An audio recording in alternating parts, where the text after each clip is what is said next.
am getting ready to make a quiche, and I need 1 pie crust for this recipe.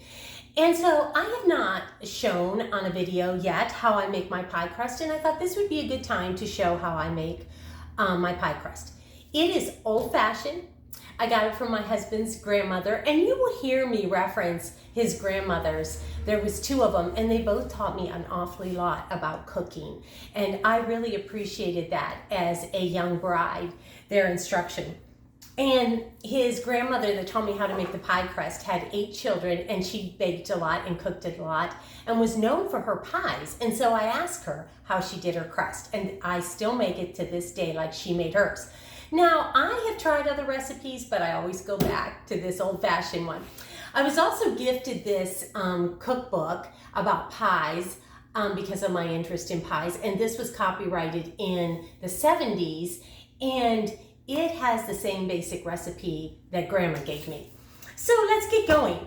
I have 1 cup of all-purpose flour, and into that I'm going to put 1/4 teaspoon of salt, and then I'm just going to put a pinch of sugar, and it's just a little pinch of sugar. Now, she told me that you use 1/3 cup rounded of Crisco, and I put my Crisco in the refrigerator. So this is cold Crisco, and it's a rounded 1/3 cup for 1 recipe of 1 crust. Now, of course, a lot of pies take a double crust, and then you would just double it. And then you just literally start to combine your Crisco into the flour. Now, a lot of times, if I want a really pretty edge to my crust, I will make, if I have a double crusted pie, I will make 3 recipes, because I would take the extra dough, spread it out, and put butter on it, and cinnamon and sugar. And my children just loved that after I baked it. I called it cinnamon crisp. And they just liked it. And it gave me just a little bit extra to play with when I wanted a really pretty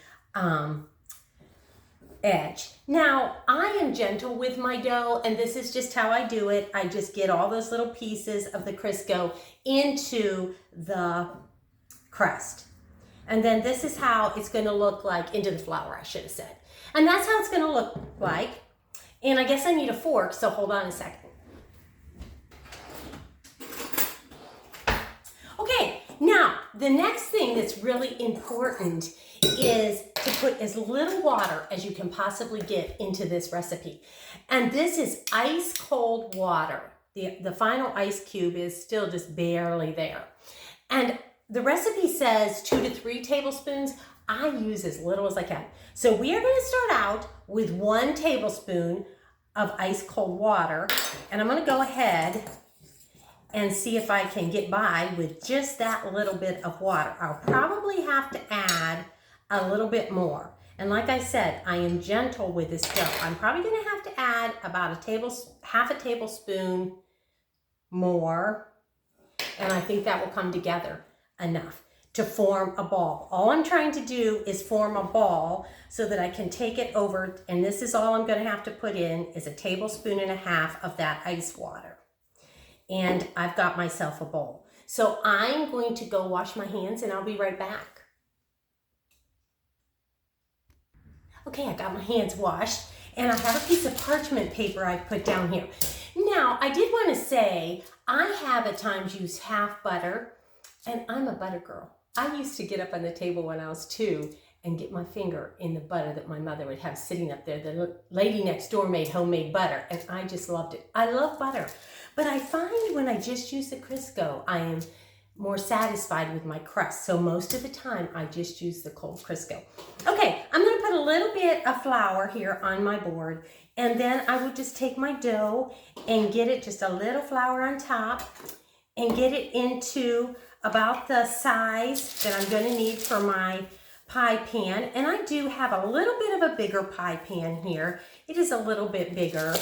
But like I said, since it's going to be a quiche, I really am not going to, in the way this pie plate is made, I do not need to have a decorative edge because my egg mixture is going to go right up and fill this pie plate up.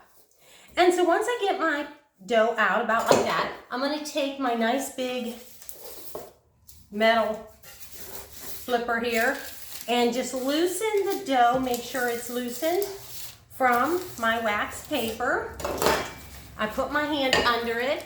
I'm going to bring my pie plate over here and I'm just going to flip that upside down. Now, if I was doing a 2-crust pie, I would do the same thing for the top. I would just spread it out onto my parchment paper and I would flip it into my filled pie plate. And then I am just going to cut this edge off because, like I said, I am not going to try to do a decorative edge. I'm just going to let it be like this because my filling is going to fill this pie plate up. Now, if you have some place on the edge that isn't as perfect, you can always form it. And if I was going to cook this for a pie crust that needed to be pre-cooked, of course, I would poke holes in the bottom and cook it at 425 for about 8 minutes to 10, depending on your oven. But I'm not going to pre-cook this, and so it is now ready for me to make my quiche. So that is how I make my basic pie crust.